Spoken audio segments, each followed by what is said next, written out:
I didn't even see him going up that heavy, and he did that. So, but as of right now, I have to put Terence Crawford.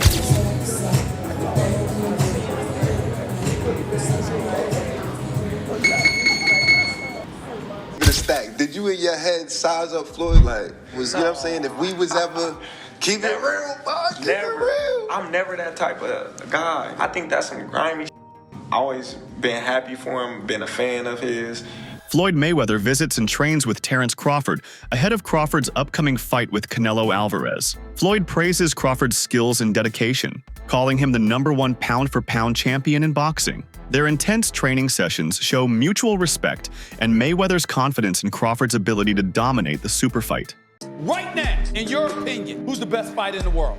We can put Tank up there in the top 10 in pound for pound. He has to be somewhere in pound for pound. And Canelo done something that is amazing when Canelo was able to go to light heavyweight and become light heavyweight champion. Something that I didn't even see him going up that heavy, and he did that. So, but as of right now, I have to put Terence Crawford as #1. During a recent conversation, Crawford shared details of his talk with Floyd Mayweather. According to him, Mayweather didn't just offer praise, he gave genuine technical guidance and motivational words. Floyd acknowledged Crawford's talent, while also being honest about the upcoming challenge against a seasoned opponent like Canelo Alvarez. Although Mayweather mentioned Canelo's age and experience, he encouraged Crawford to stick to his best form and stay sharp. The exchange was respectful, constructive, and focused on preparation over praise.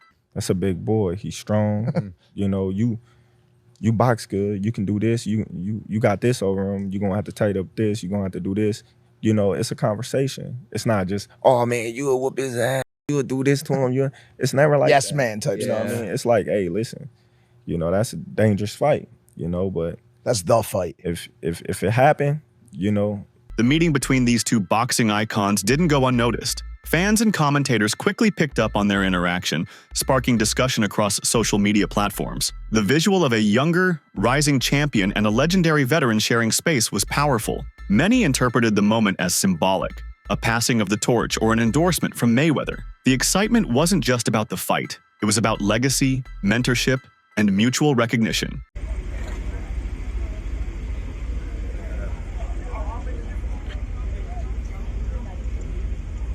Floyd. Congratulations, man. In a bold statement, Mayweather called out Canelo Alvarez over past doping allegations, suggesting unfair treatment in how the media handles such topics. According to Floyd, issues like performance-enhancing drugs are often overlooked when it comes to Canelo, creating a double standard. His comments sparked debates about accountability and transparency in boxing, drawing both support and criticism depending on which side of the fence fans stood. But what we don't talk about is, you know, Canelo. Steroids. Y'all don't talk about that. So we don't know. We really don't know all the fighters he beat. He could have been not clean in a lot of fights. Looking back at his bout with Canelo, Floyd noted that he entered the ring at a noticeably lighter weight, around 151 or 152 pounds. Despite the physical disadvantage, Mayweather relied on his defensive genius and tactical mind to dominate the match. His performance served as a masterclass in how skill and timing can overcome brute strength. It's a reminder of how he built his undefeated record, not through force, but through finesse. After Canelo made the weight, it wasn't like it was a certain clause to where he couldn't gain weight. So after he weighed 152 or 152 and a half, I think he came in like 168 or close to 170. And actually I came in at probably like I probably came in at 151 and 152. Gotcha. But Roy Jones is one hell of a fighter.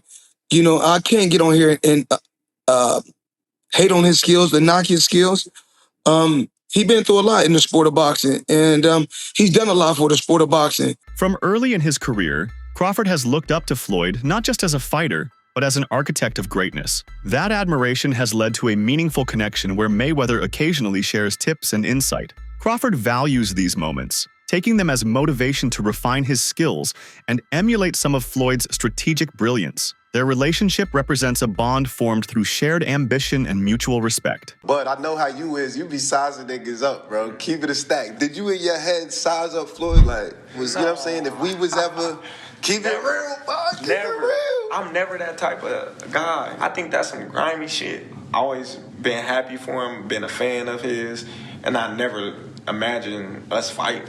Yeah. I never looked at him like, man, I know I'll be this. But you capping, bro. I never thought like I fantasy promise fight me versus Floyd, nah. Never. I never just was with a person and looked at him like, man, I'll beat his ass. Never. That's some hating type shit to me. Yeah, like plotting. I ain't never been that type of person ever. Crawford's training intensity is at an all-time high as he readies himself for his next big test. Every workout, from footwork drills to bag work, shows his focus. Videos of his training reflect a fighter who isn't just working hard, he's working smart. His commitment shines through in the way he adapts his routine to prepare for a specific opponent. In this case, a powerful and experienced rival like Canelo.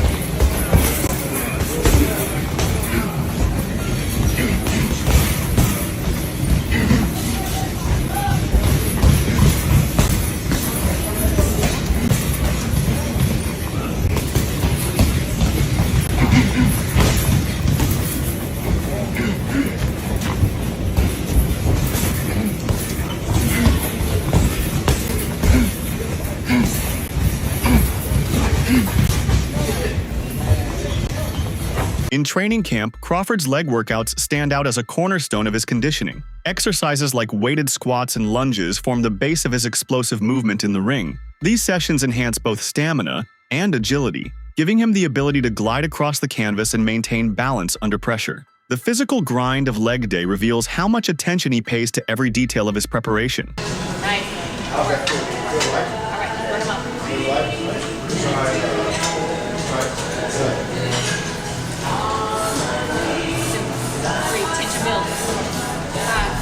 6, 7, 8, 9, 10.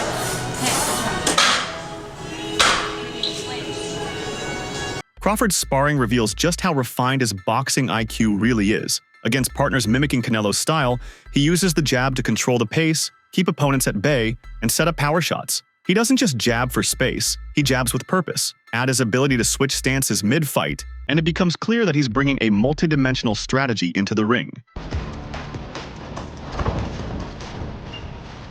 Watch the right hand for the decoy.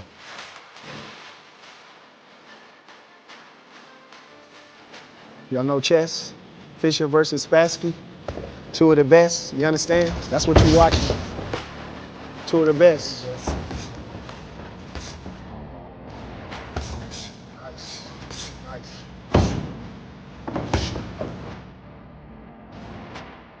That's how Star work. You know how to work.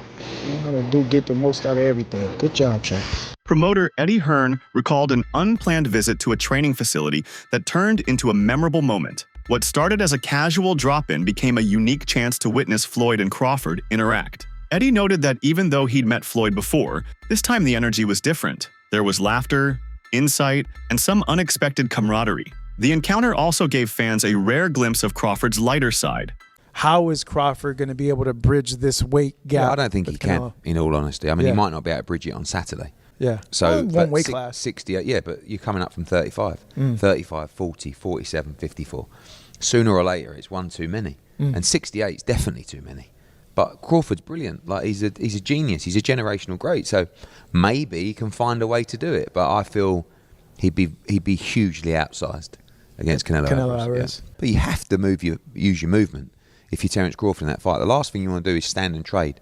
He'd be moving a lot in that fight, trust me. I'm not saying he'd be running, but he would be moving a lot. Of course, that's the way to beat him. Yeah. You know. Crawford has addressed critics head-on by embracing the enormity of the Canelo fight. Rather than shy away from concerns about size or power, he acknowledged them, but not as excuses. He sees the challenge as part of the journey and believes in his ability to overcome it. His mindset is clear. He's stepping up not just to compete, but to win and silence doubts in the process. That's a fight because of the challenge. Yeah. I love the challenges, and I love the people that I hear them now. You're too little. you know, Canelo gonna break you. He's gonna stop you. You come from 147, that weight too big, this and that. I can hear now. And that just excites me to go in there and just be like, okay, let me prove him wrong once again. That fight would be gigantic. If Canelo gets through Jermell and then you guys fight, that fight would be gigantic. And it's crazy because, like, in the past interviews, I was like, man, Canelo too big, man. It's weight classes for a reason. I was like, nah. But in my mind, in my heart, I don't think nobody too big. Mayweather recently offered thoughtful commentary about Crawford facing Canelo. Drawing from his own experience against the Mexican fighter, Floyd advised careful preparation. He didn't discourage the fight, but suggested that success would come from a calculated approach. His perspective added weight to the discussion, especially given his undefeated record and deep understanding of the sport's demands at the highest level. Terence Crawford jumping up from 154 to 168 and beating this quote-unquote version of Canelo Alvarez would diminish the accomplishment that Floyd Mayweather accomplished beating his version of Canelo Alvarez. Is it two different versions of Canelo Alvarez? And obviously, Canelo Alvarez is 62 wins, 2 losses, 2 draws, 39 big wins by way of knockout. He's a first ballot Hall of Famer. He is obviously bigger. When Floyd fought him, it was at 152 catch weight, but it had no rehydration clause. So you might as well just say it was at 154. Now, two things they have in common is that Floyd Mayweather was 36, 37 years of age. Terence Crawford is 36, 37 years of age, going on 38. So he'll be 38 when he fights Canelo Alvarez. Floyd had already had 2 fights at 154. He had the fight with Miguel Cotto, and he had the fight with Oscar De La Hoya. Boxing analyst Teddy Atlas raised a tactical question. Can Crawford maintain enough movement and speed to frustrate Canelo? With Canelo known for closing the distance and landing heavy shots, Atlas speculated that Crawford's footwork might be the key. The debate centers around whether Canelo can adapt to Crawford's rhythm or whether Crawford can stay out of danger long enough to build a lead on the scorecards. Well, come on, he's human. So he had a few hiccups. He won the fight. He's Terence Crawford. A lot of people say, "Oh, Teddy, you make him so good. You're always saying how great Crawford is." You know, but who's he beating? He unified the what was his first division? Lightweight. Then he unified the junior. Then he unified the junior welter, then he unified the welter. I think I got the weight classes right. It doesn't matter. He unified like 3 different weight classes. He moved up in weight. Crawford's coach, Bomac, responded to Canelo's dismissive remarks about his resume. He argued that critics often forget the dominance Crawford has shown against fighters once considered elite. From Porter to Brook to Gamboa, Crawford dismantled them all. Bomac emphasized that Crawford never seeks unfair advantages. He fights on even terms. That attitude speaks to a fighter who wants a legacy over shortcuts. Guys are tired of me saying it. I look at him. Look, Canelo's special too. I get it. And he's bigger. I get that too. And everyone's going to say, well, after Madrimov fight again, had a couple hiccups. Now he's stepping up another weight class. Now he's got to fight Canelo, who's even bigger, stronger, better puncher. You know, a unified champion that he's been. You know, all of that stuff. He's not going to be able to handle it. I asked this question. See, I go to the other side. I say, okay, yeah, can Canelo handle the smaller guy who's going to be faster, who's going to be slicker, who's going to be better defensively, who's going to have better legs, you know, who's going to be able sometimes Canelo at this point in his career can slow down a little bit. They're both getting older. I get it. Trainer Steve Nelson weighed in on suggestions that Crawford should move up to face someone like David Benavidez. While it may seem like a bold career move, Nelson dismissed the idea as impractical. He explained that choosing certain opponents might seem brave, but they are actually calculated risks. Crawford's team is more focused on fights that blend legacy with smart planning, not just daring spectacle. Unpack what just went on. Steve Nelson just said, and I'm paraphrasing because you guys heard it, link will be in the description.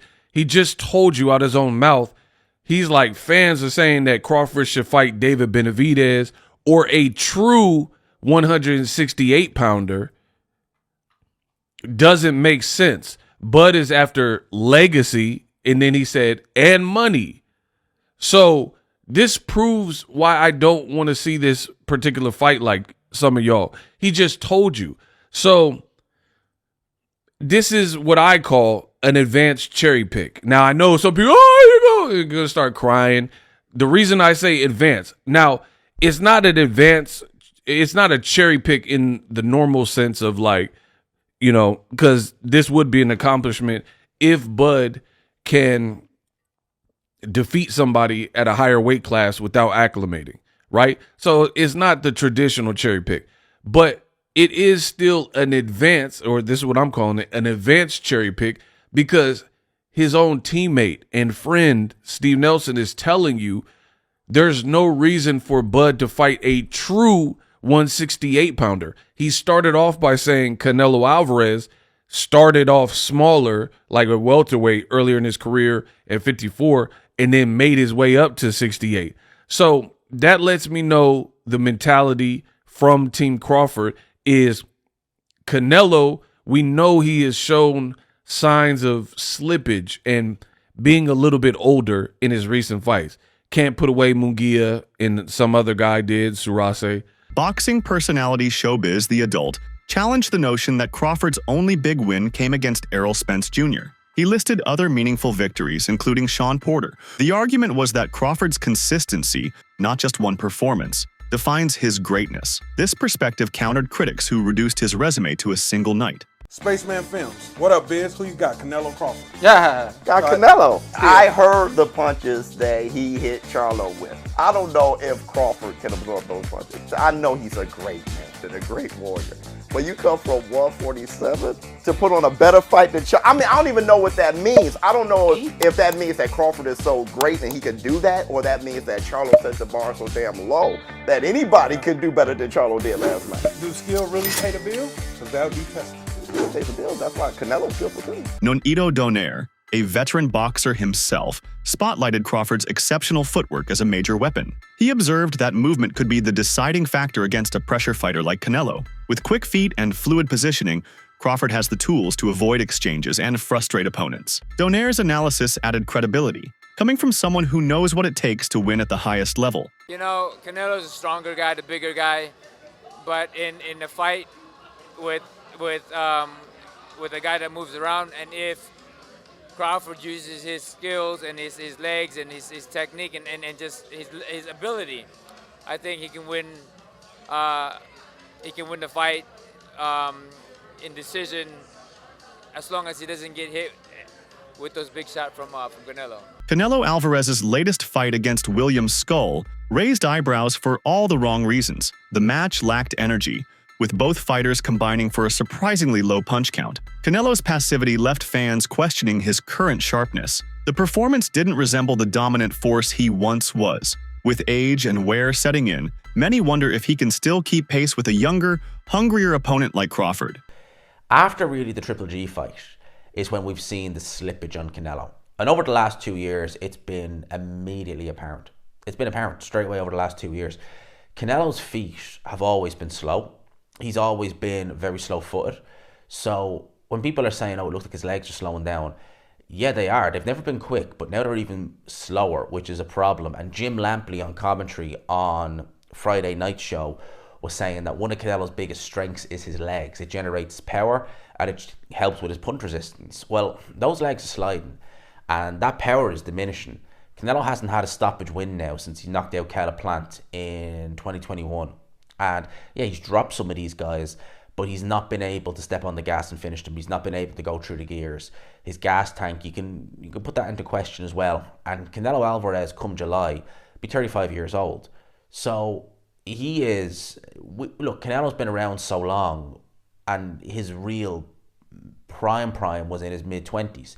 So we associate Canelo, mid-20s to early 30s. So we kind of associate Canelo with that. I don't want to say ever young, but he is still young, just not in boxing senses. But he's been around so long, 20 years a pro, and he's been at world levels for probably 15 of those. You're going to expect some slippage. And I think in this fight, an opponent, it was very negative, yes.